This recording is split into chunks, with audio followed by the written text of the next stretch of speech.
Please join me in welcoming Evan Kleiman, Jonathan Gold, Bricia Lopez, Carlos Salgado, and Ray Garcia.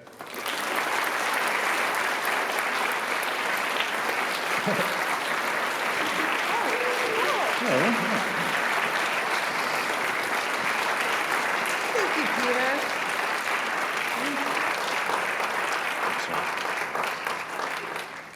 Thank you. This conversation is taking place within the context of this wide-ranging investigation that Peter was talking about.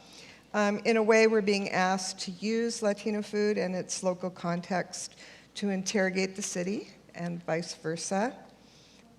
All of us on the panel are Southern California natives, except for Bricia, who was born in Mitla, but she came when she was 9, so we're going to fold you in, which is kind of rare, I think, to have so many Southern California people.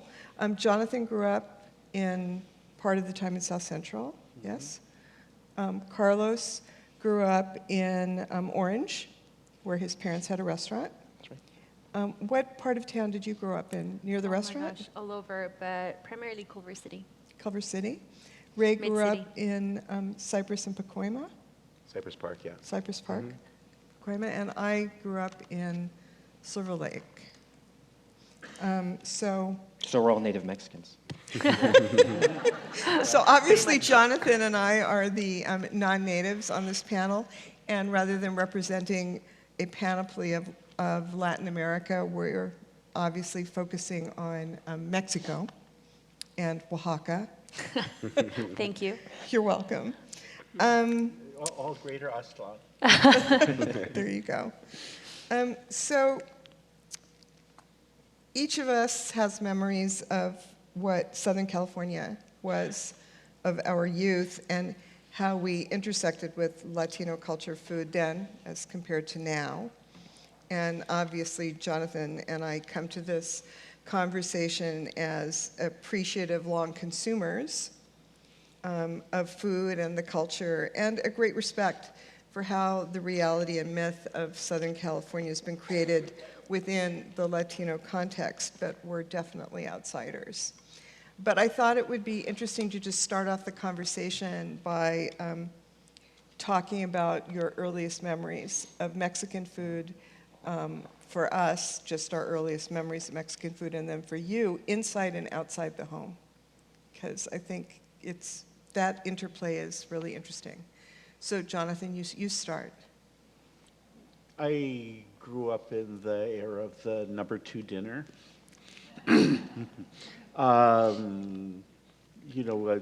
Tortilla pizza in Inglewood, and then later we'd go to, embarrassingly enough, El Coyote at least once a week as a family, which was the era of Mexican food that didn't even call itself Mexican food. It called itself Spanish.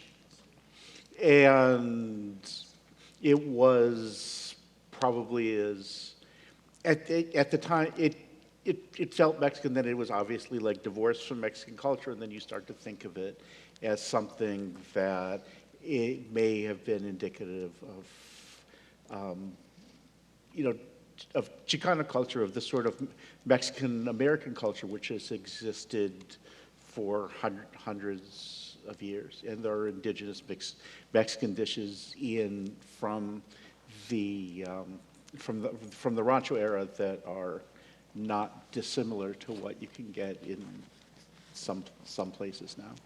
But, obviously, I grew up on a deracinated version of Mexican food. Carlos? Earliest memories of Mexican food would probably be the sort of persistent aroma of cooking a pot of beans, frijoles de la olla, which as time went on, I think I became convinced that it was something I hated. Growing up as one of a few immigrant sons, children of immigrant parents, going through sort of my early school, school years, and then the obvious sort of connotations, of beans in the era that I was growing up. only slightly less prevalent now. And so I think it was many years, probably very close to adulthood, where I realized that it was, truly one of my favorite things in the world. So your parents had a restaurant, and you did everything possible to divorce yourself from that reality. Oh, very much, yeah, very much. And went off and thought I would, go to school for many, many, many years, as many as possible, before leaving that quickly as I started to gravitate more and more back towards my culture, realizing that I was in danger of losing it. Did you work in restaurants in your parents' restaurants when you were young? Oh, not at all. I mean, famously, I was the guy who, dropped number 2 combinations on lunching businessmen's laps, accidentally, or, if ever anything broke, it was all, I was responsible. But certainly, as a child of restaurateur kids, I was dishwasher. I was, played a little bit with, in the front of the house, the dining room, and then, worked the line when I was a little bit older. But I had absolutely no interest. I think I've described to Evan before in our dialogues that, I really looked down on the work that my parents did when I was younger. And I don't know if that was a consequence of sort of being pushed or directed, as time went on, higher and higher into sort of, academic ambitions, and maybe pushing myself into those as well. And I really did have, university and graduate school, and, who knew what else, sort of in my image of my own future. And then I had not maybe a brief, but starting very early, I had a career in technology, and got, for many years, got very sort of self-absorbed in that, and discovered oh my God, I haven't had nothing a real taco in a really long time. I moved to San Francisco, ostensibly to do that, to continue with that, and landed in the Mission, and then immediately, because it felt comfortable somehow, and the rent was cheap. So I was like a Mexican gentrifying the Mexican neighborhood. And I mean, I just found that, I kept not sort of taking interviews in, what was my former career, what was, my career at the time. And I kept instead, just going to the farmers markets and going to the neighborhood markets, and really the only joy in my life was cooking. And so, so then I was drawn back into it and haven't looked back. I like to say I haven't worked a day in my life since I came back to cooking, And Bricia, your memories must be in Oaxaca. Well, I have 2 sets of memories. I would say I have my Oaxaca Day memories and then my LA memories, because those are completely different Mexican food. Growing up in Oaxaca, it's so funny. My earliest memories are just based around aguas frescas, just because every day, because I would walk to and from school every single day, a mile. Isn't that crazy? I was Googling the other day, how I would walk this every day when I was 7 years old. It's unheard of nowadays. But I come back home from school, and my mom was always either cleaning or cooking, but there was always a pot of agua fresca on the table, whether it be watermelon or cantaloupe or strawberry or horchata. And even just recently, I was talking to somebody. The holidays, we now go to Oaxaca and spend the holidays with my parents there. And it just sort of was the same thing, because my mom would make us a different agua fresca every day. And I was oh my gosh, I have a hard time even going and filling up my water and my filter sometimes. And my mom's out here doing just the most for her family. So for me is that it was always guisados, a lot of potato, a lot of meat, but just very flavorful chiles. We're always roasting a different salsa every single day. Tortillas, gosh, anything from blanditas to clayudas, memelas, it's just, I can go on and on. But we were back there in the green room, we were talking about my earliest memory of Mexican food here when I moved to LA, which was like a burrito. I've never had one in my life.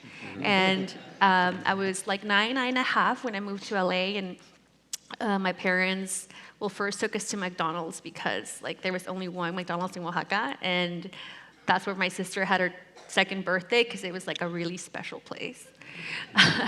So I couldn't believe there were like so many McDonald's this year. I was like, oh my God, this is like so great. So first we went there, but the second day when we were driving to the restaurant, my dad like, oh, I'm gonna show you guys this really cool food. So we went and we all had burritos from Chabelitas off of Western. And I was like, oh my God, what is this? The land Did of you the like free. it? Yes, it's beans and rice. Wouldn't I like it? And meat. And it was a lot. And it was like a really spicy sauce. So yeah, El Taurino, we used to go to El Taurino probably every day after we closed the restaurant with my dad. And ate there every night. So a lot of my early memories are just like, street food, like just Tito's tacos too. I've never had food like that before, so I just kind of like embraced the grease. I was like, yeah. I just anything that was just like crunchy and greasy and like salty and like sauce. I was like, and it was like a lot all the time. So were you requesting to go? Were you asking your parents, can we please not go to El Torino? Can we go to Tito's instead? El Taurino was like at nighttime. It was El Taurino, and then we'd have like 3 like tacos like al pastor with that really great sauce, and then I'd save the sauce, and then we'd have huevos with it the next day. Ah. So like we'd save that sauce in the fridge, and when we'd have it with like atole, and it was like, I don't know if anyone here is Mexican, but like not like the real atole. It was like maicena atole, like the strawberry kind. So you know what I'm talking about, right? Oh, yeah. I mean, just it's one of these things that like maybe nowadays people are like, oh my God, like it's like so bad for you, and it's got all these things, and like it's not the real thing. Like you mean you don't grind your own corn at home? Like no, sometimes we have maicena because it's easy because my parents worked all the time, and it was good. So those are the flavors that like I feel a lot of people who grew up in working homes, like that's what it was. Even though at the restaurant, and to this day, I ate at my restaurant every single day, and I've eaten there, since I was 10, 9.5, and I still don't get tired. Like I still don't get tired of my food. I could continue eating for the rest of I probably will. And people always ask me, like, don't you get tired of eating at your restaurant? I'm like, no, would you? I mean, look at my menu. Number one is like huge. So I can eat like different things all the time. But yeah, at nighttime we would do a lot of chabelitas, a lot of taurinos. So that was sort of like my memories on both sides. And I never really lost either. Like I still have my, agua fresca and memelas from my restaurant, and here and there, like, I'll go to Tito's Tacos once a year. Well, we never tire of eating at your restaurant either. Oh, well, thank you. Ray.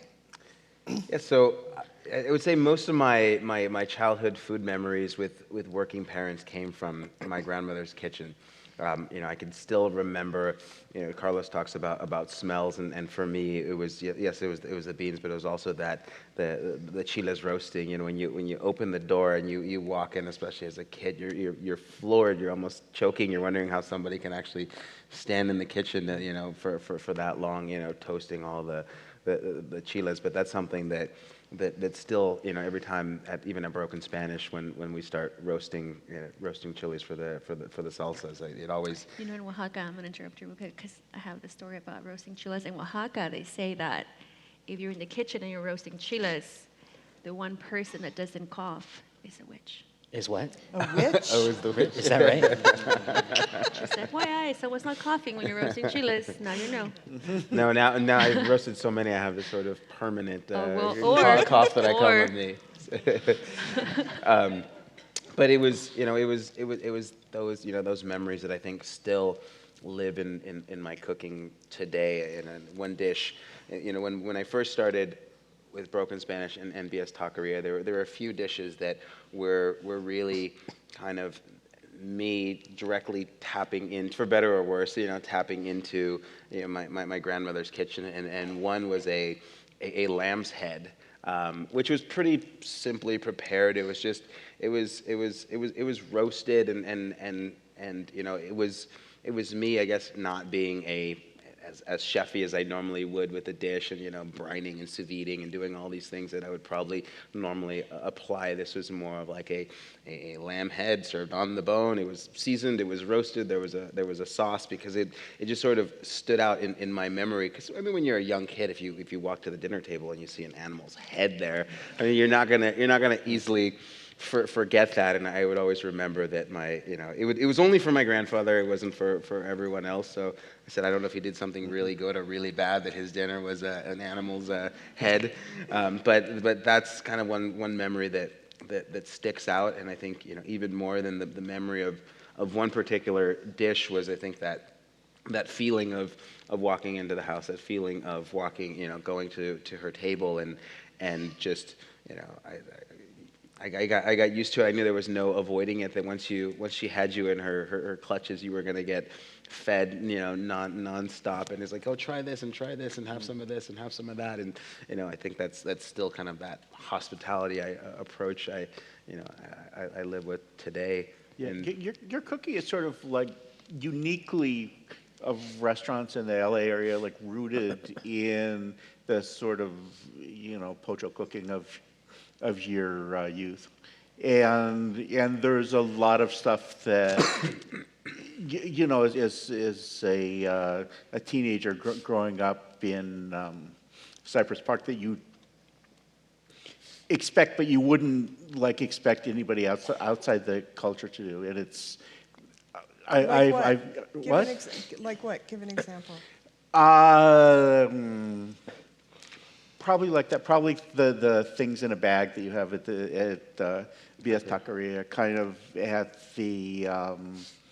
There's this pig cooking contest called Cochon that he won the national championship in. Where he was doing things like the tamarind candy, but mixing it with. Yeah. And the way that you serve the churros, it's really the LA Mexican experience instead of, you know, anything that might come from a specific region in Mexico. yeah, I think when we opened, I think one of the dishes that I had at the taqueria was probably the first thing I learned to make for myself, which is a bologna taco. You know, which is just gonna go to the fridge, get a cold piece of bologna, get a tortilla, you know, corn tortilla, kind of burn it a little bit, and then fold it, and it's warm. And sort of like Mexican sushi, you have that contrast of hot and cold, but a really highly processed version of salty meats. And I made it, and it was on the menu. You know, but we made our own mortadella, we made our own tortilla, we did all of that. May I say that Ray's bologna is delicious, if you haven't had it. So, Jonathan, the fact that Ray was able to make a lamb's head and serve it, Right. what does that say about the city from the time you first started writing about Mexican food and now? In a way, there's always been lamb's heads everywhere you go for barbacoa. I mean, the lamb's head was there. But not for the same audience. Yeah, a different audience. You know, that I've always loved this place called La Moderna, like a bakery in Whittier, and on weekends they have the menudo, which you expect, and then they have like this giant pyramid of roasted lamb heads, which you don't necessarily expect, but it's just it's part of the thing. I think one of the things that's great, that's important, is sort of it has been. I hate to use words like mainstream culture, but it's part of the mainstream culture. I don't think that people have to sort of like, you know, apologize. Not that anybody ever had to apologize, but maybe there was a feeling that people thought that the food you were eating is weird. And I don't think anybody has that feeling anymore. You know, but by the way, my not that it matters, but I mean, I've been married into a Mexican family for the last 30 years, and it sort of feels like, you know, I'm the one white guy at the end trying to. You're the most Mexican white guy I know. I second that one. And I just want to say to Carlos that growing up, so I'm older by a decade than anybody else up here, so my childhood memories are different because there was no McDonald's there. You know, I don't even know if there was a Tito's when I was growing up. But one of my most important childhood memories, or at least once I hit late elementary school, junior high, being a latchkey kid and going to different friends' houses all the time, was knowing that I always wanted to go to my friend Johnny's house because that was the house that had the pot of beans. And their grandma making tortillas, even if they were made from a bag, which, I mean, I just thought that they were, like, extraordinary. And that experience of comfort for me, not being able to go home, became like the leitmotif throughout my culinary, my comfort zone. Like, that's my desert island food, are beans and tortillas. So it's just fascinating to me that something that for you was something that was so loaded was for me something that was so comforting. Do you think that growing up where you did was part of it? Very much. I think being part of a ethnic minority in sort of in your childhood, food sort of amplifies the your otherness, especially when when your friends interact with your home or your family, or when other families, your friends' families interact, with yours, because kids have a way of being extraordinarily honest and cruel and sort of turning their noses at odd smells or sort of pointing out all the ways in which everything about your household life is weird, and and that can be impactful on a young person, I mean, so yeah, I don't believe it was actually that I didn't enjoy eating the beans. I think it's like coming home to that and feeling like this smells so much different than what I feel is the culture that I feel when I leave this house. I feel culture to be part of this other culture, and then coming home, and it's like, it's Southern California, it's super hot in the middle of the summer, you open the door and it's like steaming with bean aroma. And it's just like, oh God, Mom, like, wait. Did you ever, I feel like a psychiatrist. Did you ever get to You have been my psychiatrist for a few years now. Did you ever get to a place where, I guess what I'm getting at is how the city changed in these intervening years, especially Orange County. Yeah, I mean, my memories of Orange County is like the whitest place I ever knew as a kid. Absolutely. I still and don't for go to Orange County. anyone who, okay, and let's keep in mind, this is where I'm from. So, yes, and one thing, if you haven't sort of spent too much time eating in Orange County, one thing that I think what Evan's referring to is, it has never been, except for in the different sort of ethnic core communities, it's never been seen as a food city.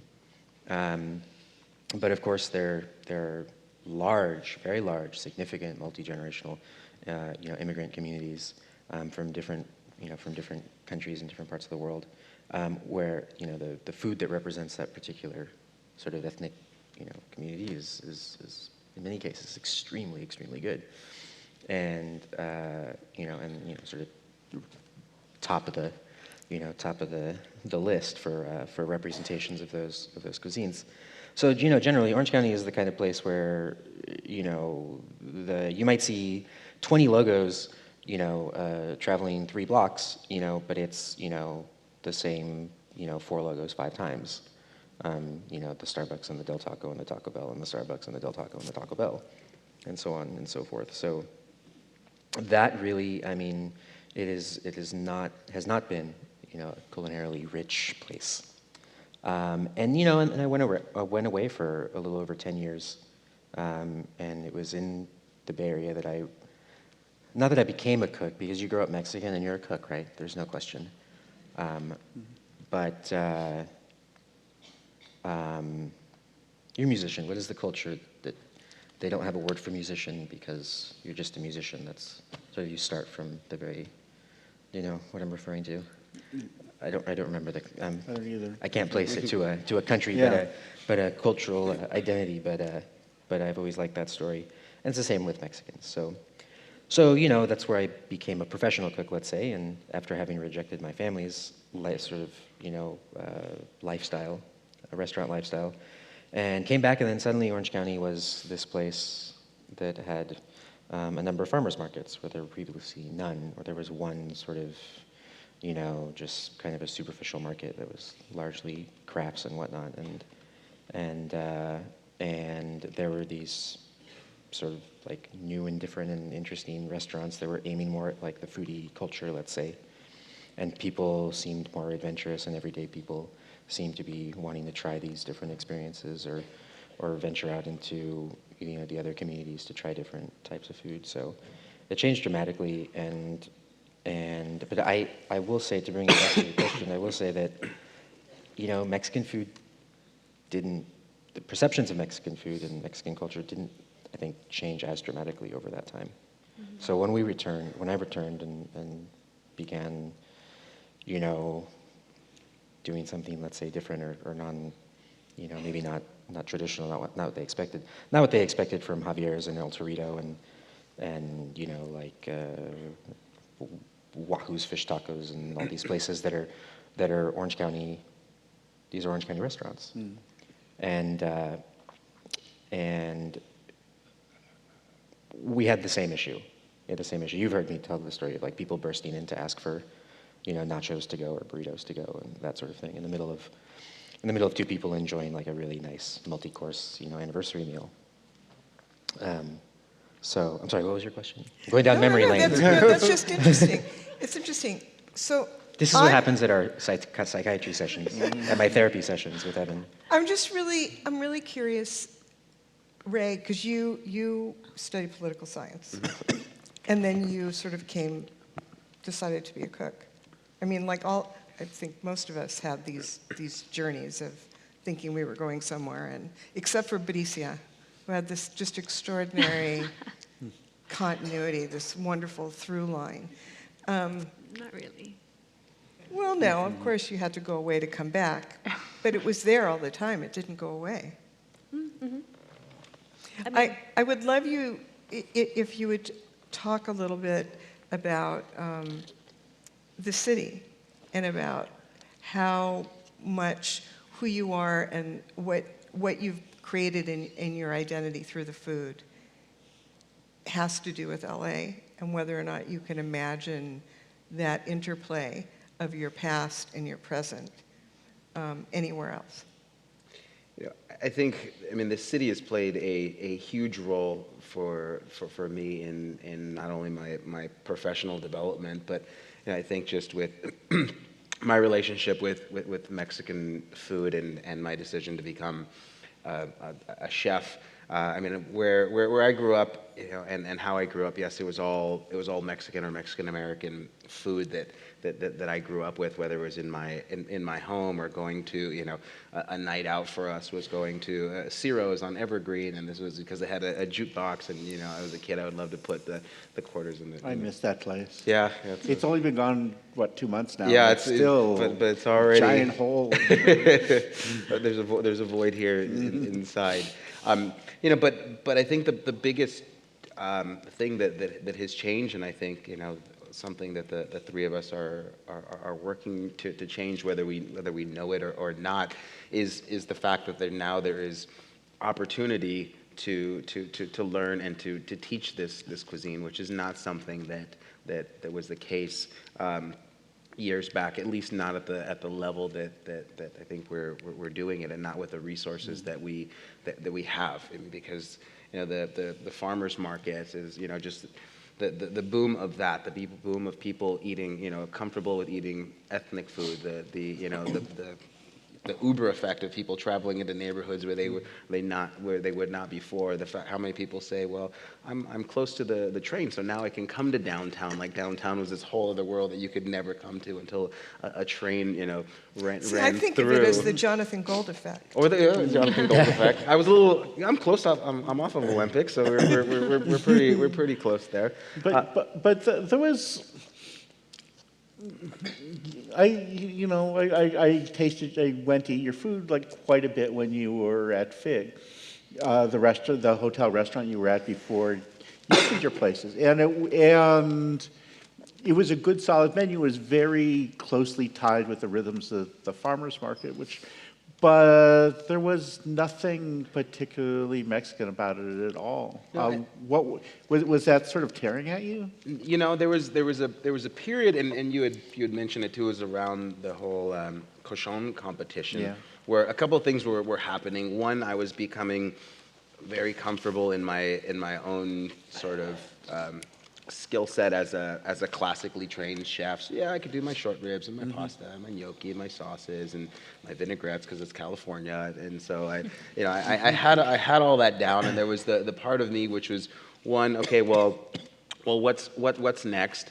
And it just so happened that I entered this cooking competition because I like pork, I like cooking, I have a competitive nature, so it all made sense.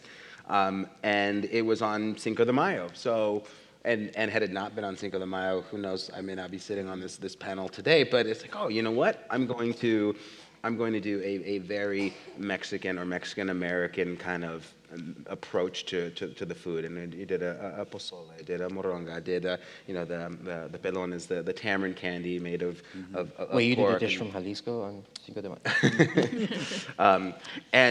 And for me, it was just a means to kind of win this competition because I knew that food tasted good, but there was something in my head that never really connected this as this is a successful restaurant. This is what I need to be cooking. It wasn't until I put it out there and I watched people's reactions, and they're like, you know what, this is what you need to be. This is what you need to be doing. This food. Nothing's wrong with your current food, but we taste more, we can see more of you, and I felt it when I was cooking it. It was the first time where I wasn't cooking, off of a recipe or fear of being yelled at or whatever drove me as a young chef. It was something where I could taste it and instinctually know what was off, or where the end point was, where I wanted to get to with this dish. It wasn't a, can you taste this? Does it have enough salt? Hey, is this texture correct? Because I knew it and I felt it. And I think it wasn't, for whatever reason, it wasn't until I had,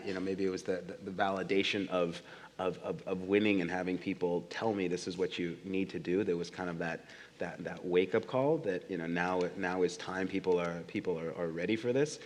That I kind of shifted gears and shifted thinking into creating Broken Spanish. Yeah, Ray, may I? Oh, forgive me. go ahead. May I ask you something? Because I've had the privilege of knowing Ray for many years now, and I feel like we've worked in parallel and sort of helped each other at times, and had worked through varying challenges, and but also I like to think we've become friends as we've come to understand our similarities and known each other's stories. So if you, I don't want to take us there at where we always end up going with these things, but would you be willing to tell the story about sort of what some of your early chefs told you about being Mexican and about speaking Spanish in the kitchen and whatnot? Again, we don't. Yeah, we sure. don't have to open all the boxes. Well, the lights are so bright, so they can't see me cry when excellent. We like when I crying. start talking about it. No, I think there was. I think a couple of things that Carlos was mentioning was that there, to say the least, it wasn't a supportive environment for the thought of Mexican food or a Mexican or Mexican American chef succeeding and expressing themselves, and there was a period where I had a chef, and he told me he was a sous chef, or it doesn't matter, but and I was speaking Spanish, and I don't know if it was to a prep cook or dishwasher or what it was, and he was very very serious about it. He said, you should not speak Spanish. Spanish is the language of ignorance. You're not going to go anywhere if you keep that up. He's like, if you want to be a dishwasher, then keep speaking Spanish and I'll make you a dishwasher.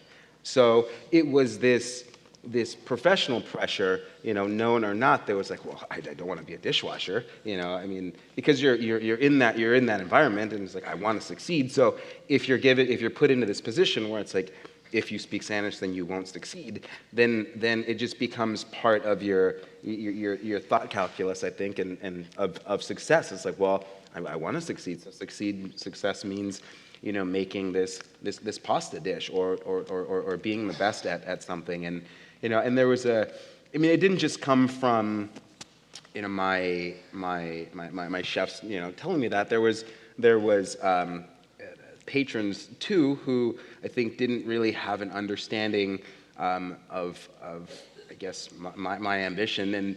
And so at one point I was running a restaurant inside of a hotel, and there was a guest who called down, and she had a complaint or a question, or I don't know what the issue was, and they asked for the chef she wants to be called in her room. I said, okay, no problem. Once service is done, I'll call. I'm sure she feels ill. She's allergic to something. She has a question, a special request. And so I said, oh, hello, miss. This is Ray Garcia. I'm calling you back. I'm the chef. And she said, no, I'm sorry. I think you made a mistake. I wanted to speak to the chef. And I said, well, I am the chef. My name's Ray Garcia. She goes, oh, well, funny. You don't sound like a Garcia. And so it was one of those moments where it's like, oh, I think in it you just kind of you ignore it, but you remember it, and so it's just sort of this thing in which it's like, well, what does a Garcia sound like? What does a Garcia cook like? What does a Garcia, what does it mean? I know what it meant to this lady on the phone. It meant, no way could you be running a kitchen. I want to speak to the non-Garcia who really runs the kitchen. But it's just part of the journey or the struggle, which I'm sure is not unique to me. And so I think that's part of why I didn't see the obvious in front of me of broken Spanish and cooking Mexican food, because it was never really seen as anything positive or anything that was a viable professional option. Do you think that's changed with people like Anthony Bourdain, for example, celebrating the Latino line cooks that he worked with and others of that ilk? Do you think that it's changed, that there's more respect now for people who actually do a lot of the work? I will say that, if I may, just very quickly, two things. One, that I love forgive me, but I love the stories that you tell, because I connect with them very much, with those two stories that you've told before. And I think that is the experience that we have as immigrant kids. Naturally, we're talking about food, so I won't sort of take that curve, but I say that so that I can say that what's wonderful now, I think, and we're enjoying the benefits of this, certain benefits, is that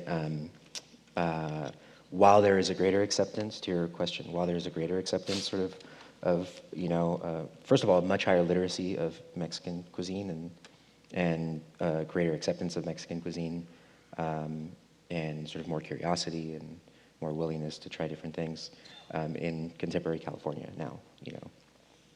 It doesn't mean that those experiences are not important influences and that they don't modulate both our approach and our daily lives or our interactions with our guests or others. And so it is definitely very much, and our work and sort of the creative choices that we make and the professional and financial choices that we make as well, right? So that's very important. To answer your, I think, and then speaking about Bourdain, who I have great respect for. And Well, I don't mean done him a lot. particularly. I just mean the revelation that the people who cook your food. Right. That is something, my point in saying that is something that, individuals like, not just like Ray and not just like myself, I feel like I've seen Ray do it, and cooks that I've worked for and excuse me, chefs that I've worked for and cooks that I've worked alongside, who just really didn't let up in championing sort of, the hardworking people in the back of house. And it's sort of a battle that's been fought in many, many, kitchens throughout Southern California for a really long time. And so I think a certain amount of that accomplishment. You know what? Listening to you tell your stories is so odd for me, because when I had my restaurant with the staff who worked for me, I felt like if I couldn't speak Spanish, that I would never really know who they were. So how could I ask them to do what I was asking them to do for me? And how could I communicate with them and make them feel somewhat that they were an intrinsic part of the whole enterprise? So I always spoke really bad. You know, this weird combination of Italian and Spanish. Are you saying that a female chef-owned restaurant was somehow more egalitarian than... So now that you've said that, Bricia, That makes sense. in this insane moment that we're going through, with a focus on women, but I think it goes way beyond women, but focus on women being treated in a certain way and abused. You must have a really interesting point of view, being a Latina woman, coming up when you did, stepping into your dad's shoes with your brothers, and just talk to me a little bit about what that feels like, and whether or not you feel a need to represent both the femaleness along with the Latina-ness. And I love being a woman. You know, I had a really different upbringing. I have a great father, tremendous father, and who really built up my confidence. I was a very young girl. I mean, I had my first job when I was 5 years old. What was the job? So my dad had a mezcaleria. He had a mezcal store in this little town called El Tule, which is like a tourist town in Oaxaca. It's about 35 minutes from the city. There's like a very old tree there, so it's a place where tourists go. And my dad had a little store. We would sell mezcal. I was 5. My sister was 8. She was in charge of opening and charging because she was older and could count. And my job was to go find customers. So I would make friends with all the kids, and I was like, hey, want to come buy mezcal for my dad? And they would follow me because I was cute. I'm still cute, but I was cuter back then. I was 5. And you know, my dad built us up. My dad had this tremendous way of making me feel he always told me that I was in an advantage for being a woman. And I remember one time there was this one particular person that worked with us, and I remember I made the mistake of telling my dad, well, he doesn't listen to me because I'm a woman. And my dad, he didn't slap me physically, but he slapped me verbally. And just told me how amazing it was to grow up being a woman, and told me that women were going to run the world when it was, when I got older, and how one day it was going to be me in charge of everything. God, would you please hurry up? And hey man, just give me a couple more years. And Oprah goes first, and then I go. So he always championed me, and so I just always knew how important women were. I mean, my mom, and coming from a Oaxacan culture, Oaxacan women are pretty badass, hardcore. I mean, if you think about just all the, all the strong women that are sort of that figure in Oaxaca, we're the matriarchs. We run the households. We are the ones who are in charge of everything. And I grew up around strong women all my life. Today, I mean, obviously I champion women. I always speak this because I want people to also know, the men in the room, to know how important it is if you are raising a daughter, what to say to her, how to react to, how to talk to other women championing women. But to me, it's more about really coming together, just listening to your story, obviously our initial response, as Mexicans, is to get really, really upset. Not to use another really bad word here at the Getty. Right? And then I kind of take a step back, and it's like, well, those sort of comments are the comments that fuel us, and those are the comments that will make our immigrant culture so powerful. That's what makes us immigrants be so hardworking. That's what, the way we grew up with this chip on our shoulder, always wanting to be better, always trying to prove people, you trying to prove to that chef that, like, I don't care, I'm gonna speak Spanish, look who I'm gonna become. That woman on the phone, at some point in your life, you're like, I wish I could see her and tell her, I'm sure she goes to your restaurant now. You can serve her a lamb head. So it's like those things are what build us, and I think we come to a time now where all of us are just sort of like, going back to what you said about not having to apologize. We're just unapologetic of who we are, and I don't think that people know how to react to that. It's like, yeah, I'm Mexican, yeah, I like tamarindo and chile and. Yeah, and there's great media around us that really champion our traditions, and you see these funny Mexican memes, and you're like, yeah, So it's kind of this point where we're just like, yeah, we're Mexican, we're badass, and if you don't like that we saying that, well, we just come to a point where we're just unapologetic of who we are, and that's just my view on everything. For me, it's really about preserving my culture, because that's one thing that it's who I am. Yeah, I want to make sure that my son knows where he comes from, that my son, understands what Oaxaca is. We have a home back there, so we go there often, and really always maintaining that. There's generations that have skipped, just like many Mexican kids today who have grown up don't know how to speak Spanish just because their parents didn't want them to speak Spanish. So they felt shamed of sorts. There's a lot of kids from Oaxaca who don't know how to speak the dialect, the indigenous dialect. My parents never taught it to us. That was their secret language, because they didn't want to. That's they would use when they wanted to fight, and they didn't want us to learn how to speak Zapotec. And they didn't. And they wanted us, to not be that, because they wanted a better life. And I feel like it skipped a generation to where now we're just taking it back, right? All of us want to rediscover our roots. All of us want, like you did. That's happening in Mexico as well. A lot of people in Mexico still consider themselves Spanish, just like the food did here in the U.S.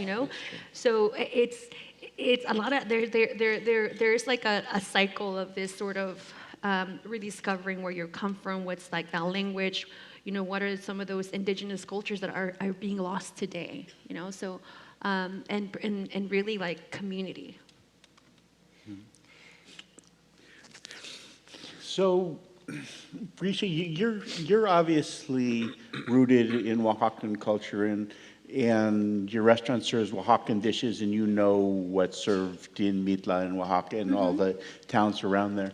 But you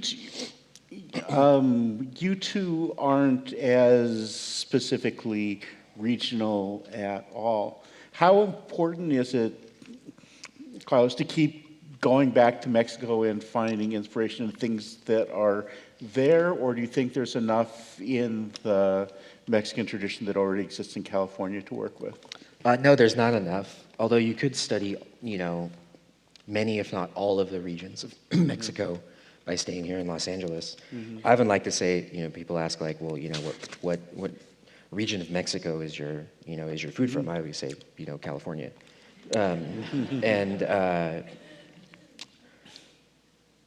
Right. So the question is sort of influence, and how do I define Mexican food and my Mexican food? I don't really know. I know that my cooking is gestural. Someone asked me earlier today, just ahead of this thing, if cooking is art, because of course we're here at the Getty. And as I have to say, it's my least favorite question in this whole sort of space that we work in. My least favorite question, because I think it's not a relevant question. Not really. Not in restaurants. Although it could be said that, I mean, both your cooking and his cooking like, is arranged around art principles as much as it is around culinary ones. And you come from a tradition of culinary abstraction, and a lot of your dishes are like root in specific Mexican dishes, but a lot of them aren't. They are more abstract. Right. So exactly right. And then I think the question was more phrased like, do you consider yourself an artist as well? Or often the question takes that form as well. And I like unequivocally no. And so I'm thinking a lot about that, and I'm thinking about, okay, like, how is it Mexican food? Okay, well, I'm Mexican. I grew up in a Mexican household. My values, my identity, the language, and all of the sort of emotional nuance that the language itself carries, and the aesthetics, and the sights, and the sounds, and the smells. All of that make up who I am. So if I am cooking, then it's Mexican food. What's more is corn is not just sort of, spiritually or sort of mythically part of my person and my body. I'm literally composed of maíz. It's my primary, it's my primary diet. And so, that's sort of who I am. And in the course of answering that question earlier, I'm thinking, okay, well, I'm not sure. I've worked in the halls of fine dining, which to me always felt like, even though it's informed by, European cuisine and French cuisine in particular, and California cuisine is so deeply rooted in French and Mediterranean cuisine. It always felt very culturally empty to me, with no disrespect to the chefs that I worked for and the restaurants that I worked for.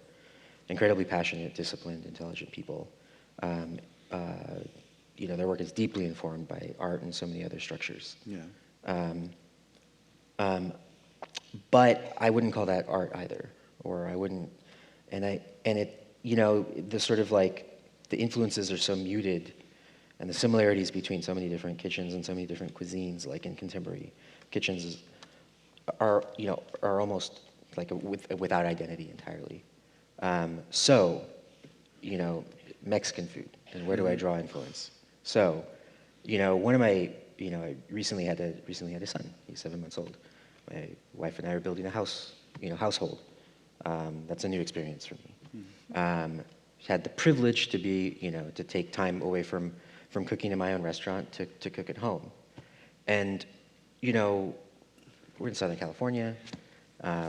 We can eat outside not today, but, we'd eat outside most days of the year. And that was my experience. In my family, we eat outside as much as possible. And, cooking, putting some asados on, bringing out some salsas, making some tortillas, especially if I can throw the comal over the fire, outside.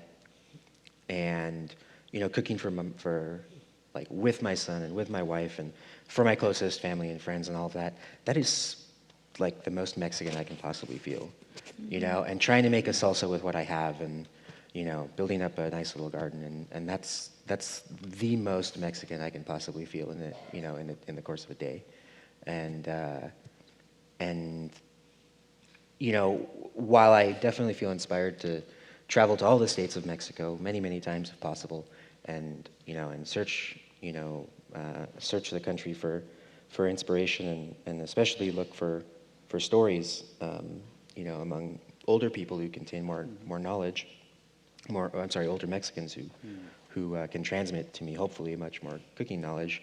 To me, I think just the gesture of cooking, the way I feel about it and the way I try to integrate it into my life, I think makes it Mexican food. So it almost doesn't matter what I cook. To me, I think it's Mexican. For me, I think one thing that Carlos sort of touched on, and I echo when people ask me about well, what kind of Mexican food is this? Because you have dishes from the north, dishes from the south, dishes from here, from there, and yeah, that's true. And a couple things to that is that one, I really do see Los Angeles as its own sort of region or style of of Mexican food, the same way as, Baja is a region, or even, the Southwest has Tex-Mex, or the food in Oaxaca or Puebla or the Yucatan is all very different. And I think, with the common thread of just attention to what is native, what is around. It's a resourceful cuisine. It is a proud cuisine, and that doesn't mean that you have to be in one geographic area to celebrate those ideals in cooking. And I think in Los Angeles it's one of the best places in the world to cook, at least professionally, because of all of the resources that we have. And so there is that part of me who is, okay with it being, we are creating, or we are perpetuating this type or this style of regional Mexican food. That is, Los Angeles Mexican food. With that said, I think there is importance to, have that traditional touchstone to refer to, because yes, I grew up eating lots of Mexican food, and but it may have been 50 different versions of a tamal, or or whatever my aunts or my grandmothers or friends' mothers made at their home. That's not enough to sustain, at least in my mind and the way that I like to evolve my food. That's not enough to keep me happy and creatively content for 30 years of cooking. So I can't just say, well, I cooked all my grandma's recipes, I'm not going to change. I have to keep challenging myself. I have to look beyond what I already know and what I've already experienced. And I think that's true with any chef, and whether they look to Copenhagen or France or Spain or New York or wherever they're looking. I think we have to continue to check in and to touch base, and that's why it's been such a great thing for me to have Carlos and others who opened the restaurant at similar times, and he was my I'll be I'm fine admitting my sort of shoulder to cry on at times, going, dude, what are you doing about chips and salsa? And you for me. Like, they keep asking for chips and salsa. It's like, no, be strong, don't do it.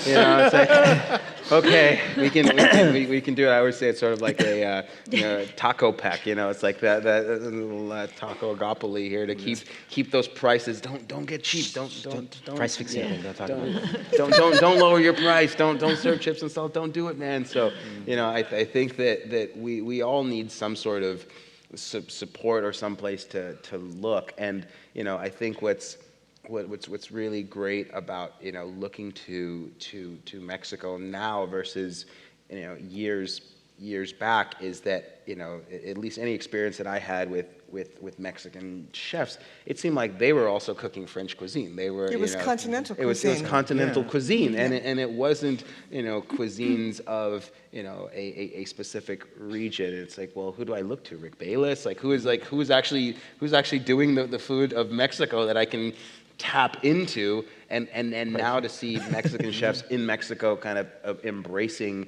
their the native foods, the native ingredients, and bringing that back, it allows me to be able to have another resource. And I'm excited. Carlos and I in a couple weeks are going to Oaxaca. It's my first time, and I think it's going to be. I think it's going to be mind-blowing. It's going to be life-changing. Life-changing. I was going to say. No bias here. I think you mentioned something really important about pricing, and one of the things that I as progressive as Los Angeles is with Mexican food and growing up here and having great talented chefs, the perception of Mexican food, believe it or not, majority is like cheap Mexican, and I don't know how long it's going to be until that really shifts to where people's perception of Mexican food really, puts it at the value it needs to be. Even just what you said, don't give in, don't lower your prices. When Jonathan Gold writes about you, just double your prices. Well, I think it goes even beyond that. It's just when will people understand that restaurant pricing needs to be at a certain level for the owner to be sustainable. But it's right. But I think restaurants that are serving Italian food or or even French, or even California food that's non-Mexican by Mexican chef, are people just tend to look at them with a little bit more of like, okay, I can see why you're expensive, but I don't understand why Ray is serving a taco for that much. But like I'm willing to pay that same amount for, I don't know, whatever the other thing would be, you know? For dots? Yeah. Dots For and dots. dashes? And so yes, exactly. So but yet, you're cooking organic corn and you're grinding the corn, you're paying a woman to physically being there and like making the tortilla there.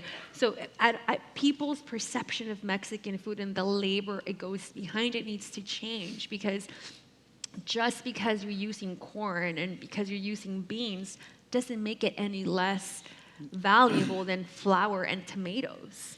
Yeah. Yeah. Yeah.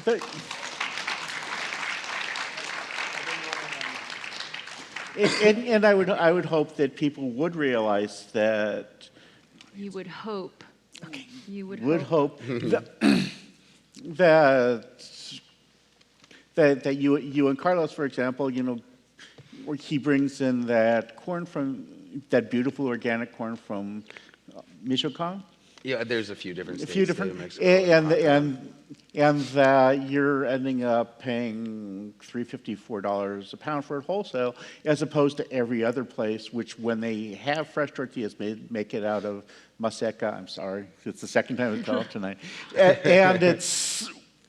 No, I said maicena. Maicena. Maicena, Oh, sorry, that's different. different. That's But you can talk about maseca all you want. but it's like it's super cheap, and the idea that somebody throws out a dozen tortillas and they're there to just like plow through, as opposed to having one or two just absolutely beautiful tortillas that you like contemplate one by one instead of just. I mean, stuffing tortillas yourself. are. I mean, that's like a whole other subject, because I mean.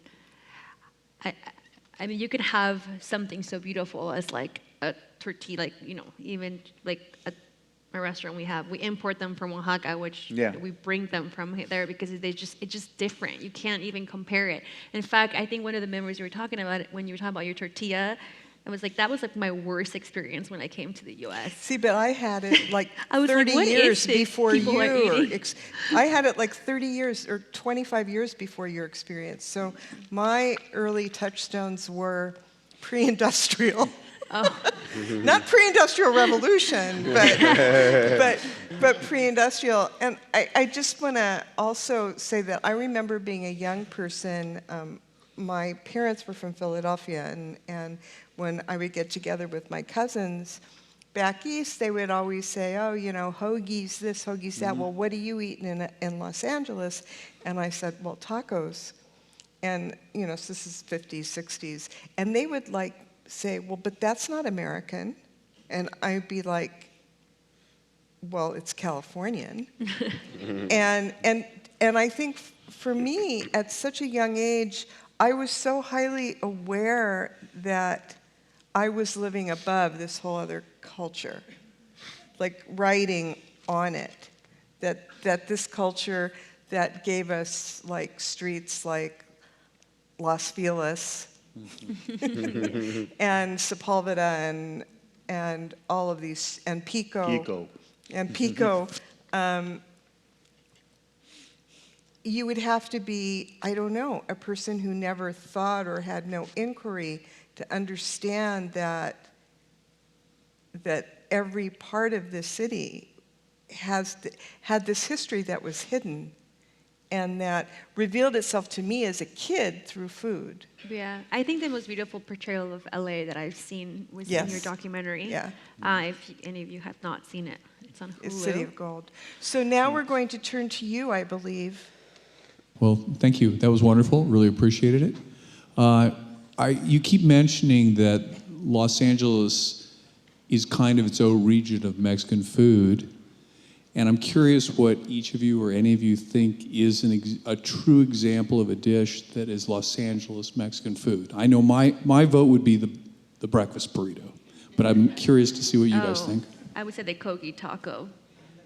Yeah. Would you really? LA? See, to me, it's a Burrito King burrito. But, I mean, that was invented in Los Angeles. But there's a specific. And it's like Korean and Mexican and like No, the kogi taco is distinctly that. I would. There's a certain Los Angeles style burrito that's completely different than it is anywhere else. That you find at places like Allen B's or Lupe's number 2, which is just Liquid. yeah. It's a spoonful of beans. It's like a spoonful of stew. And it's wrapped up. It's small. It's minimal. You put it in your pocket. It has clear.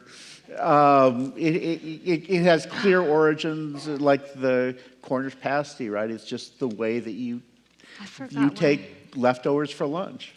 And I think more than just one specific ingredient or recognizable taco, I think it's sort of the approach. If I had to look specifically at a taco, I would say find Wes at Gorilla Tacos and you'll see somebody who is I think doing what we're doing is taking this classic training, embracing his location, finding the best ingredient and putting it on a taco as opposed to an 8-inch china piece of 8-inch plate, and that's kind of the mindset that you see in LA, that it's just a lot of these barriers are broken down and these traditions are melded together.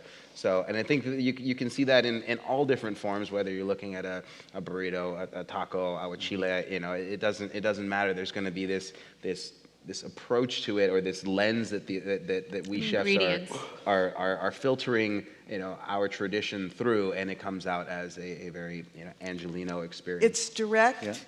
And it's in your face in a really good way. And it's not muddled. Flavors, even if they're combined, are still distinct. And I'm so hungry right now. And there's some direct things that come out of the city's history, right? Like the pastrami burrito, because Boyle Heights for decades and decades was both Chicano and Jewish. And I thought Alex Stupak invented that. Forgive me.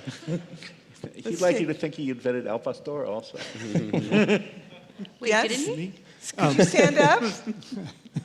Oh, over here. Sorry.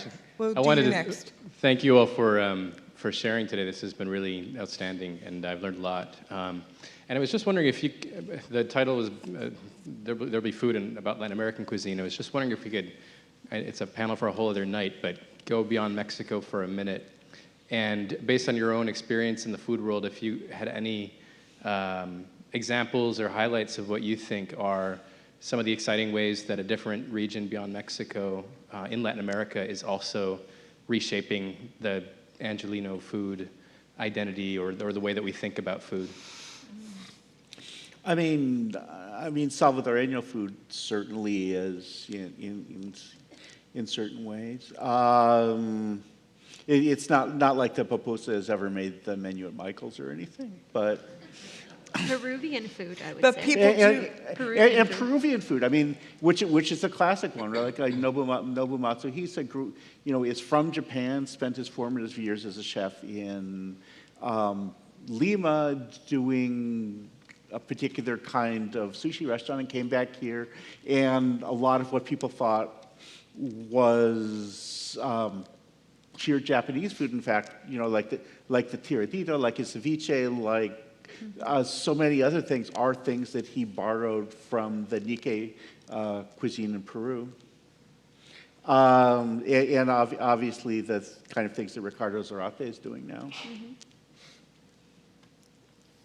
Ray, this came from a statement that you made, but all the rest of you can respond if you'd like.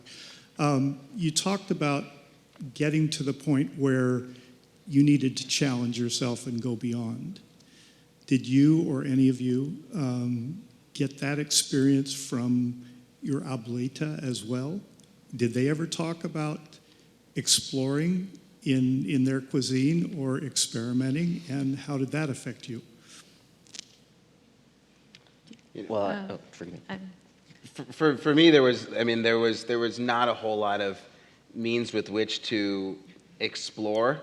I remember we grew up without a lot of money, so lunch for me was a weenie and egg. We call it weenie and egg burritos wrapped in plastic wrap and foil. So unfortunately the meats were mostly bologna, weenie or eggs, Spam, ground beef, and I think that was as far as she could afford to explore, but also knowing that she and my parents wanted more from me, and I always say that my mother kept me dreaming and my father kept me working, and that's kind of what has gotten me to this point today. It wasn't so much following their lead of culinary exploration, but it was just that combination of the environment that I was around that was pushing me towards pushing myself more.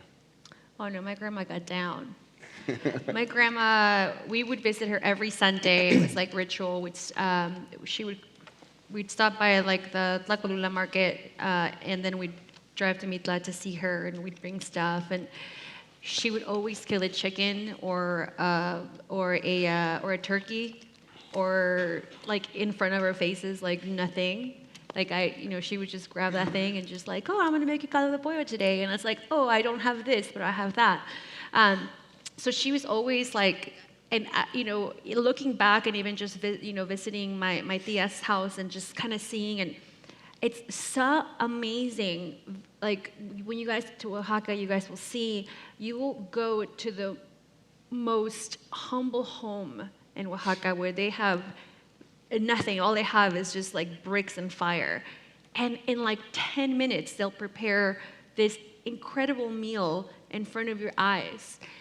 And you start realizing that they too get creative, and that is how dishes get invented. That is how mole came about, and it's really of brave chefs today to create new flavors and to create a new sort of regional Mexican food in California and in Los Angeles. Even in Oaxaca, they joke that Los Angeles is the 8th region of Oaxaca because there's just so many of us. And we infiltrate all the kitchens. It's all the kitchens. It's all like a big scheme that we have going on. So, I think that they do. I can go to any of my aunt's house and they will open the fridge, and with one tomato, one onion, and one chile, they will make you the best salsa you've ever had, and whatever they find, and they'll just bring it out because, though it's a really poor, economically one of the poorest states, it's the richest one in culture. So that's sort of like where they get their pride from. Thank again all 5 of them.